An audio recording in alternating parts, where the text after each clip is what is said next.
Bruno Gollnisch, puisqu'Emmanuel Macron s'exprime à son sujet. Cet échec, c'est celui de division.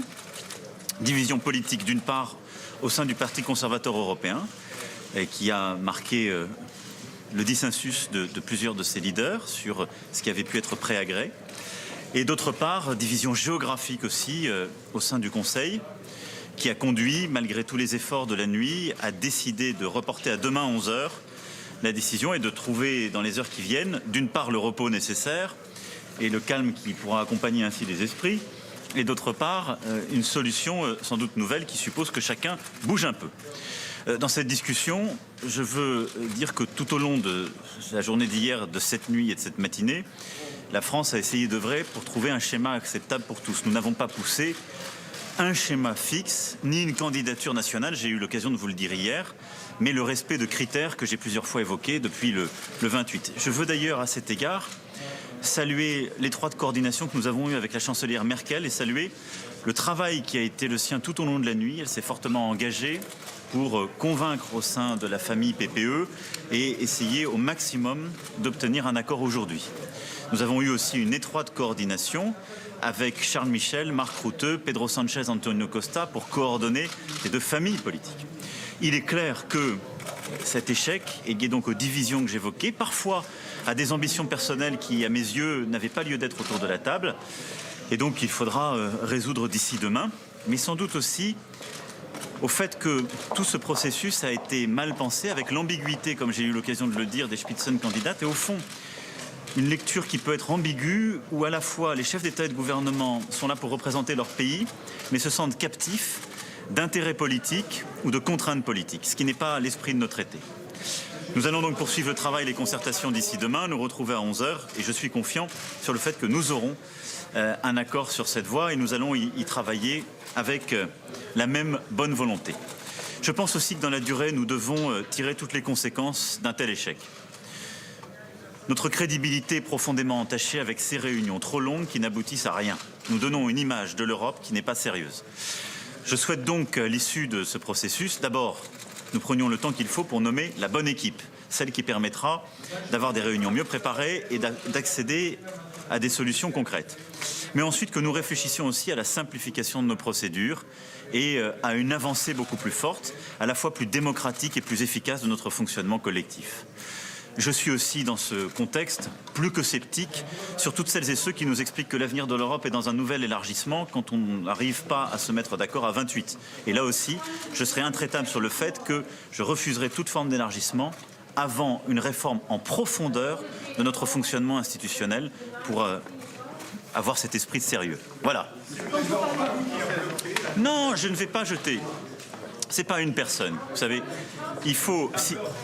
Non, mais à la fin, s'il y avait eu 21 chefs d'État et de gouvernement pour porter une majorité sur une équipe, les choses se seraient sans doute faites.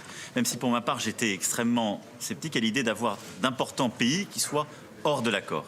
Mais ce n'est pas une seule personne, ça a été une dynamique collective qui n'a pas existé. Donc je ne veux pas jeter le blâme ou l'opprobre sur tel ou tel décideur. Quelles sont les ambitions personnelles qui ont posé problème et je vous laisse le soin d'interroger les uns les autres. Tout ça se discute dans les couloirs, mais il est clair qu'il y a plusieurs personnes qui n'ont pas facilité des accords parce qu'ils avaient des ambitions, c'est tout. C'est la vie, donc chacun s'élèvera au-dessus de sa condition. Au fond, ce qu'il manque autour de la table, c'est le sentiment et le devoir de défendre l'intérêt général européen. Quand on est là, on est tous, on défend notre pays, mais à la fin, on doit s'élever pour défendre ce qu'est l'intérêt général de l'Europe. Quand on a trop d'agenda caché, on n'y arrive pas, voilà. Qui doit retrouver ce calme ? Parce que je pense que il y a des éléments de contrainte qui étaient dans le schéma initial liés aux accords entre les deux principales familles politiques, qui ont été des points sur lesquels on pensait pouvoir élaborer, qui ont été très bloquants, et donc sur lesquels je pense que les uns et les autres vont bouger. Donc voilà, les prochaines heures vont permettre des mouvements qui n'ont pas été possibles autour de la table, parce que jusqu'au dernier moment, les uns et les autres pensaient qu'un accord était possible en essayant de convaincre. Et puis après, vous savez, dans la chimie qu'il y a dans ces réunions. La fatigue peut aider à une décision, c'est ce que nous avions vu au moment de la réunion sur les migrations à l'été 2018. Et parfois la fatigue, elle conduit à des crispations, c'est ce qui s'est passé ce matin. Elles sont inutiles, donc dans ces cas-là, il faut avoir la sagesse de dire prenons quelques heures. Qui a eu des crispations? Mais je ne suis pas là ici pour pointer du doigt.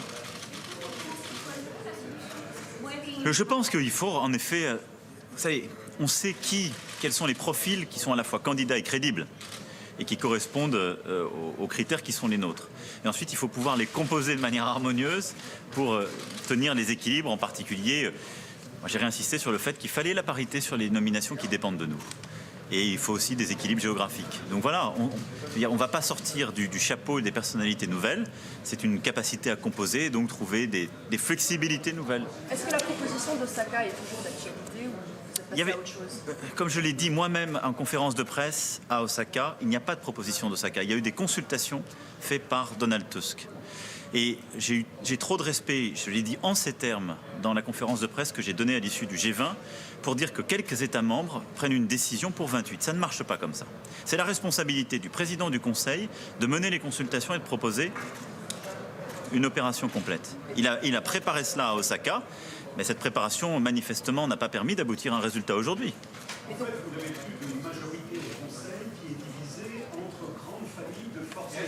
Je pense que c'est là où je dis qu'on doit réussir à dépasser les choses, c'est que le fonctionnement du Conseil ne doit pas être régi avant tout par une grille de lecture politique et partidaire.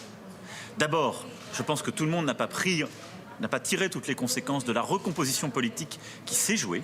Jusqu'alors, deux partis se mettant d'accord pouvaient avoir en effet une majorité et au Conseil et au Parlement, ça n'est plus possible. Cette recomposition suppose de nouveaux comportements. Ensuite, je pense que les décideurs qui sont autour de la table décident en représentant leur pays et ne décident pas en représentant simplement leur famille politique. Ils doivent être vigilants pour que les familles politiques au Parlement ensuite donnent un certain confort pour qu'il y ait une validation. Mais je pense que maintenant, nous devons prendre nos responsabilités sur les propositions qui sont les nôtres comme nos propositions propres. Voilà ce qu'on a à faire pour demain. Est-ce que Je souhaite le plus vite possible pour ma part. Si c'est... Oui, moi je pense que c'est important qu'on prenne nos responsabilités et qu'on donne une clarté sur les choix qui dépendent de nous. Donc je pense qu'il faut que demain, on se retrouve l'esprit calme avec la volonté d'avancer et que ça se passe beaucoup plus rapidement. Beaucoup de choses ont été maturées, on a vu ce qui ne fonctionnait pas aujourd'hui, ça n'est pas la peine de le répéter, on a vu les schémas qui bloquaient. Donc il faut revenir demain avec un ou deux scénarios très concrets, les avoir préparés. Les consultations de cet après-midi, de la soirée seront absolument critiques. Et je pense que si nous savons un peu nous élever les uns les autres au bon niveau, je pense que demain, en quelques heures, nous pouvons avoir un accord. Est-ce qu'il y a eu un vote aujourd'hui? Non, il n'y a pas eu de vote formel. Il n'y a pas eu de vote formel. Je pense que nous avons été à un moment très proche d'un accord, mais voilà, c'est l'alchimie d'un groupe. Est-ce que vos critères ne sont pas assez contraignants pour vous permettre un consensus? Pardon? Est-ce que vos critères de composition ne sont pas assez contraignants pour permettre un consensus? Je pense que nos critères sont de nature à permettre de manière complète un consensus. La compétence, refléter la diversité politique et l'équilibre géographique et de genre. Si on ne sait pas composer ça, on aura un problème avec l'équipe de toute façon. Donc c'est tout à fait possible d'avoir un consensus. Ensuite, il faut que les uns et les autres acceptent de bouger pour changer les positions bloquantes. Voilà. Je l'ai dit, je pense que là-dessus, il faut avoir des flexibilités, il faut que les consultations se poursuivent. Je pense qu'il fait partie des gens qui ont des compétences pour avoir un poste exécutif de haut niveau, je l'ai dit depuis le début. De la même manière, Madame Vestager, Monsieur Barnier, plusieurs autres candidats ou candidates qui ont été cités. Mais la proposition avec laquelle nous sommes entrés aujourd'hui et la composition complète n'a pas permis d'avoir un accord. Donc il faut bouger.